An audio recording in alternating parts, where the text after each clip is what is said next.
सभी दोस्तों का मेरे इस चैनल पर स्वागत है। दोस्तों, पिछले वीडियो में हमने हीरोन के सूत्र से संबंधित कुछ सामान्य जानकारी देखी थी, चर्चा की थी। अब हम कुछ नई प्रॉब्लम्स को सॉल्व करेंगे, आगे बढ़ेंगे। लेकिन उससे पहले जिन दोस्तों ने मेरे चैनल को सब्सक्राइब नहीं किया है वो प्लीज़ जल्दी से कर दें और वीडियो पसंद आने पे उसे लाइक ज़रूर करें। तो अब हम बढ़ते हैं कुछ नई प्रॉब्लम्स के साथ, जिसमें हीरोन के सूत्र का हम उपयोग करेंगे। जी हाँ दोस्तों, एक नई प्रॉब्लम के साथ हम आए हैं। ये देखिए, भुजाओं 50 मीटर, 65 मीटर और 65 मीटर वाले त्रिभुजाकार खेत में 7 रुपये प्रति मीटर वर्ग की दर से घास लगवाने का व्यय ज्ञात कीजिए। तो इसको हम इस प्रकार से समझ सकते हैं, चूँकि त्रिभुजाकार खेत है तो एक त्रिभुजाकार खेत में जिसकी भुजाएँ हमारे पास हैं 50 मीटर, 65 मीटर और 65 मीटर। तो हमने क्या कर लेना है, सबसे पहले इसकी भुजाओं को मान लेना है कि माना ये जो पहली भुजा है वो ए है, ए बराबर 50 मीटर, दूसरी भुजा बी बराबर 65 मीटर और तीसरी भुजा सी बराबर 65 मीटर। तो सबसे पहले हमने यही किया है कि त्रिभुजाकार खेत की भुजाएं ए बराबर 50 मीटर, बी बराबर 65 और सी बराबर 65 मीटर है। अब हमने इसका परिमाप निकाल दिया है, तीनों भुजाओं को जोड़ के परिमाप निकल आएगा 180 मीटर। इसी प्रकार से परिमाप 180 मीटर है तो अर्ध परिमाप एस बराबर 180/2 यानी कि 90 मीटर। इसको आगे बढ़ाते हैं और आगे बढ़ा के हमने देखा कि हीरोन के सूत्र में S minus a, S minus b, S minus c का उपयोग होना है। तो S माइनस ए हमने पहले ही निकाल लिया है। S क्या है? S है अर्ध परिमाप और A है पहली भुजा, B दूसरी भुजा, C तीसरी भुजा। तो S माइनस ए का मान आया 40 मीटर, S माइनस बी का मान आया 25 मीटर, S माइनस सी का मान आया 25 मीटर। तो हीरोन के सूत्र का उपयोग किया हमने, वर्गमूल S गुणा S माइनस ए गुणा S माइनस बी गुणा S माइनस सी। इसका उपयोग करके इसका क्षेत्रफल निकल आया 1500 मीटर वर्ग। अब चूंकि प्रश्न में हमसे पूछा गया था कि इसमें घास लगवाने में कुल व्यय कितना होगा, चूंकि हमें दिया हुआ है कि 1 मीटर वर्ग में घास लगवाने का व्यय 7 रुपये है, तो 1500 मीटर वर्ग में घास लगवाने का व्यय 7 गुणा 1500 यानी कि 10,500 रुपये इसका व्यय निकल आएगा पूरे खेत में घास लगवाने का। अब एक नई प्रॉब्लम को देखते हैं, समझते हैं। एक चित्र हमारे पास दिया हुआ है प्रश्न में और ये पतंग के आकार का चित्र है। अब पतंग के आकार के चित्र में देखिए, ऊपर हमें एक जो आकार दिया हुआ है ABCD, इसको कहा गया है कि चित्र में पतंग बनाने के लिए प्रत्येक शेड यानी कि रंग के कितने कागज़ की आवश्यकता होगी यदि ABCD विकर्ण 44 सेंटीमीटर वाला एक वर्ग है। यानी कि यहाँ पे ABCD एक वर्ग है और उस वर्ग का विकर्ण कितना है? 44 सेंटीमीटर। ये हमें समझ लेना है। तो यहाँ पे हमारे पास ABCD एक वर्ग है जिसके विकर्ण है, ये विकर्ण आपस में मिलाए गए हैं। देखिए, विकर्ण जो है आपस में मिलाए गए हैं इस प्रकार से, और वो विकर्ण जो है 44 सेंटीमीटर के दिए हुए हैं। तो हमें पहली आकृति, ये देखो फर्स्ट लिखिए यहाँ पे चित्र में, फर्स्ट पीले रंग की है, सेकंड जो है पीले रंग की है, थर्ड हरे रंग की है, फोर्थ लाल रंग की है और नीचे वाली फिफ्थ जो है हरे रंग की है। तो प्रत्येक रंग का हमें क्षेत्रफल बताना है साथियों। तो प्रत्येक रंग का मतलब होता है कि रंग के जितने यहाँ पे भाग हैं सभी को जोड़ लेना है, तो उस रंग का कुल क्षेत्रफल निकल आएगा। जैसे हम देखें, पीला रंग फर्स्ट में भी है, पीला रंग सेकंड में भी है, तो दोनों भागों को यदि हम जोड़ेंगे तो पीले रंग के कागज़ का क्षेत्रफल निकल आएगा। इसी प्रकार लाल रंग, चूंकि यहाँ पे अकेला है लाल रंग, एक ही भाग है, तो इसका क्षेत्रफल यही होगा।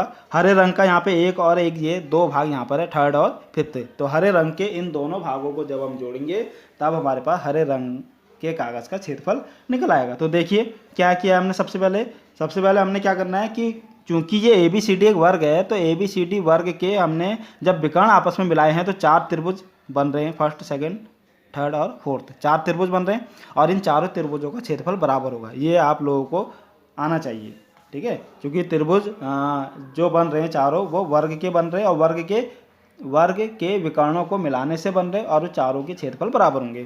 तो अब इसे आगे समझ लेते हैं। और ये अलग से एक भाग है जिसका क्षेत्रफल अलग से निकाला जाएगा। यहाँ पे हम क्या करेंगे, इस चतुर्भुज का, चूंकि इसकी चारों भुजाएं, वर्ग की चारों भुजाएं समान होती है तो समचतुर्भुज हो गया एक प्रकार का। तो चूंकि ABCD वर्ग के विकर्ण 44 सेंटीमीटर के हैं और ABCD का जब हम क्षेत्रफल निकालेंगे तो समचतुर्भुज का क्षेत्रफल जब हमें विकर्ण दिए हों, चूंकि यहाँ पे इसके दोनों विकर्ण 44 और 44 दिए हुए हैं, तो विकर्ण दिए रहने पर वर्ग का क्षेत्रफल निकालने के लिए एक सूत्र है इस प्रकार का,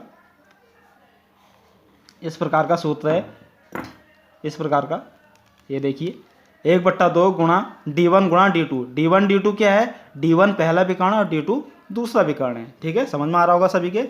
विकर्ण होने पे हम समचतुर्भुज का क्षेत्रफल इस सूत्र से कैलकुलेट कर सकते हैं। क्योंकि यहाँ पे भुजाएं नहीं दी हैं, भुजाएं दी होती तो हम इसका क्षेत्रफल आसानी से कैलकुलेट कर लेते। समझ में आ रही होगी सबके। तो ठीक है, देखते हैं। D1 D2 इसके विकर्ण है, तो क्षेत्रफल क्या हो जाएगा, 1/2 गुणा D1 44 गुणा D2 44।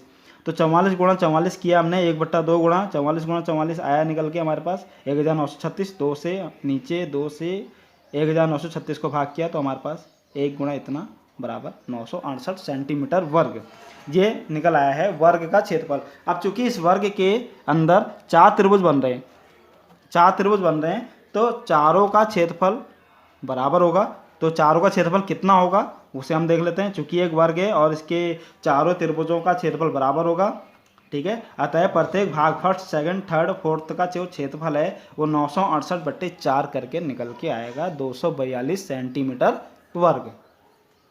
ठीक है, अब भाग 5 को हम देखते हैं।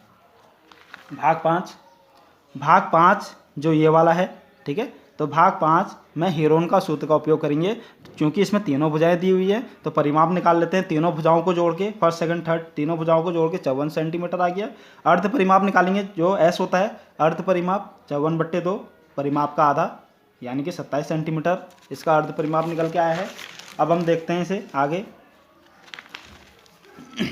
भाग 5 का क्षेत्रफल हीरोन के सूत्र से एस वर्गमूल के अंदर एस गुणा एस माइनस ए गुणा एस माइनस बी गुणा एस माइनस सी, यानी कि वर्गमूल के अंदर 27 गुणा 27 माइनस 20 गुणा 27 माइनस 20 गुणा 27 माइनस 14।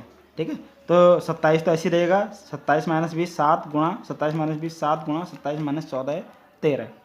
ठीक है, और ये निकल के आइए इतना 21 वर्गमूल 39 सेंटीमीटर वर्ग। अब पीले रंग का क्षेत्रफल, चूंकि अभी हमने कहा था पीले रंग का क्षेत्रफल, देखो पीले रंग का कागज हमें क्षेत्रफल में बताना है। तो यहाँ चूंकि 2 भाग है,